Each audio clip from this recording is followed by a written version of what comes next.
So Barry, Wayne, can you tell us a little bit about the connection between mindfulness, compassion, and resilience? Well, if I could start with the resilience first, I think. Absolutely. Certainly we live in challenging times, undocumented levels of stress, depression, suicide. It's a tough world for many of us out there. So how do I develop a resilience and ability to live my life in balance and experience the highs and the lows and know that they all come together and not get too caught up on either side of that? Well, one way I can do that is to exercise compassion, which is really acting on my empathy for the world and for other people. So, resilience ties, if I can live a compassionate life, not only for others, but for myself, then I'm more able to adapt to the changes that are going on in the world. The big divide that's out there, especially in our country, I think at this point in time. And then how do I get that compassion is the practice of mindfulness. So I would probably go in reverse order. If I want resilience in this ever-changing and stressful world, that requires compassion, not only for others, but for myself. And if I'm going to develop that, that's where mindfulness, I think, comes in. It helps me check in with myself and how I'm dealing with the world. In those silent moments, in those reflective moments, I can register for myself. Am I feeling anxious? Am I worried? Am I stressed? Am I okay? So I think, for me, the cookbook approach to being resilient in today's world is to practice mindfulness, which really enables my compassion for others and myself, which then creates my ability to be resilient in this world. Okay, so to carry on that cookbook analogy, mindfulness is really the prime secret ingredient. I think without mindfulness, it's a much more difficult road. Yeah, to take that time and that discipline, that practice, and to carve out that time to be self-compassionate and attend to what's going on inside of me. So posing the question to myself, what's it like to be Wayne? Can I ask myself that question and answer it honestly? Mindfulness enables that to happen. Barry? Yeah, I think it's important to develop a home. And the home is here. Here is the home. It's a place of safety. It's a place of trust. It's a place of joy. We all have it, but most of us don't recognize it. And it comes with self-compassion, to be gentle and kind to ourselves. It comes from helping others, to be kind and gentle to others. And as we cultivate this home, this place of safety and joy, we develop more resilience. When things are crashing down around us, which they are today, it's a tough world, we can come home to that place of safety, that place of trust, that place of joy, and develop resilience to wake up the next day and continue to do our work. How would you connect these tools or these resources to personal protection against the experience of loneliness? I think, and I really believe that when times are tough, our tendency is to put on the emotional armor. Emotional armor being, am I a workaholic? Am I drinking too much? Am I keeping my life so busy that I don't want to really face what's going on with me inside? So mindfulness, for example, then helps me identify as a skill, as a practice. It helps me identify what's really going on inside. And am I lonely? Leonard Cohen, he said, we put on the emotional armor and eventually it cracks, but that's where the light comes in. And so I think, certainly the skill set of being mindful, being compassionate for others and for myself, and then developing a sense of resilience really helps me have the courage to identify that I live a lonely life. Even though I might be surrounded by coworkers, by friends, by family, I still might have loneliness inside. So it really helps me identify with that and then develop a pathway to work with that. And Barry, you often speak of taking those emotions that we feel and finding a way to invert them or to reverse them. Can you speak a little bit more on that? Yes, I'd be happy to. This is critical, another critical stuff. And we call it emotional hygiene. As the name implies, it's cleaning up our junk, our emotional junk, our negative, harmful emotions. So take, for example, anger, jealousy, pride. If we suppress them, they don't go away. They stay and build up and eventually explode. So that's not healthy. If we can learn how to actually transform and change them into their healthy opposites, this is a much more healthy way to live. It also helps connect us with others, which helps to slowly over time reduce the sense of loneliness. It rather creates more of a togetherness. So anger, when we're full-blown angry, we can't work with it. We're blown out of the water, yeah? So what we have to do is, through mindfulness, through checking inside in the present moment, what am I thinking, what am I feeling, to learn to recognize our pre-anger, our frustration, irritability. Sometimes we start shaking a little bit. Heart may go pounding, boom, boom, boom. We breathe fast. We have tension maybe in our neck muscles or body muscles.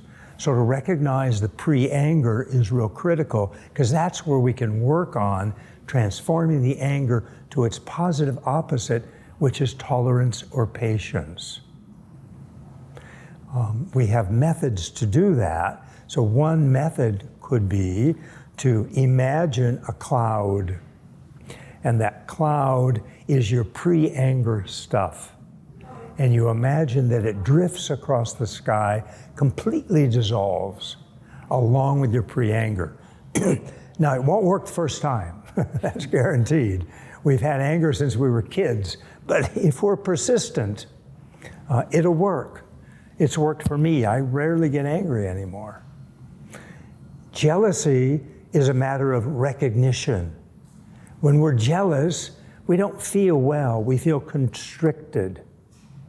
So recognizing through mindfulness that, oh, I'm jealous, gives us the opportunity then to practice appreciation. To say, I don't want to be jealous. I don't want to be constricted.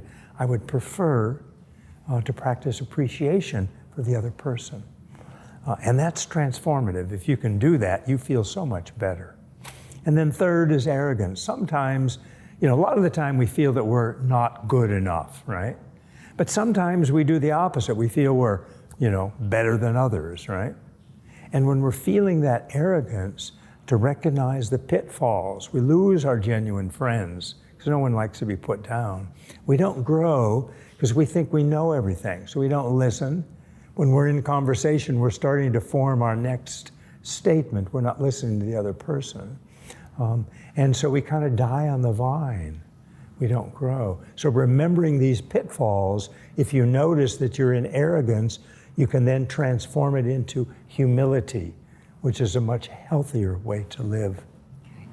And mindfulness, again, is that tool that helps us start to recognize the pre-emotions, because those really sneak up on us sometimes, don't they? We don't recognize that they're so powerful and that we're in their grip until maybe it's almost too far to address them.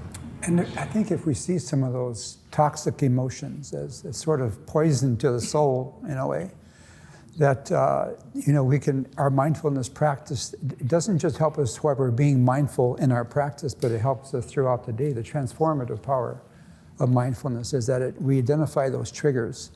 So I might have a tendency to be angry. I might have a tendency to be ignorant of the suffering of others. I might be, sort of predisposed sometimes to certain triggers. I might start feeling a little greedy or envious of other people, but mindfulness helps me identify those triggers and helps me, check those for myself. Because as Barry was saying, no one likes to be put down, and if we work out of those emotions uncontrolled, unintentionally, we become this person that people start backing away from, enter into that loneliness. So mindfulness becomes then a tool to help us identify, what's inside, what we're feeling, what we're thinking. And then based on that, we can apply methods that we learn to actually transform this toxic, negative, harmful kind of energy or feelings that we have, and we all have them, that's part of being human, but to be able to transform them, learning a method to their healthy opposites, then we live a much happier life, and we begin to actually flourish. We begin to actually experience connection with others, which begins to reduce our loneliness.